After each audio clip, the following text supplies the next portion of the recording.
Vous savez, en CM2, j'avais 19 de moyenne.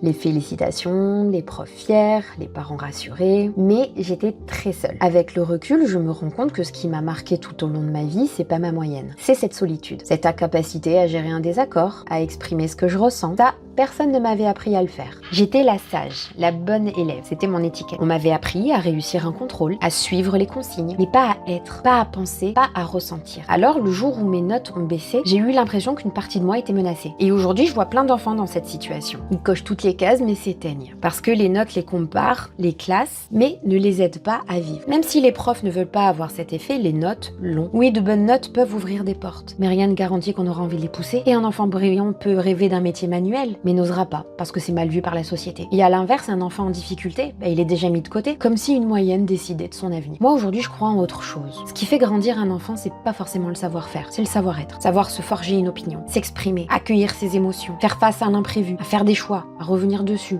à être résilient. Je me souviens d'un enfant qui un jour m'a dit « Moi j'aime bien la philo parce que ça m'aide à faire des choix et je me sens libre ». Et là j'ai compris, les ateliers philo c'est clairement un atout pour la vie. Alors ok, pour débattre des vacances trop longues, mais je pense qu'il faudrait surtout qu'on se demande ce qu'on fait du temps qu'on passe à l'école. Parce que parler bien-être des enfants, c'est pas un frein à leur réussite, c'est une condition pour qu'ils puissent progresser. Si tu as envie d'accompagner les enfants à penser librement et à développer ses compétences, comment t'intéresser et je t'enverrai mon cours gratuit.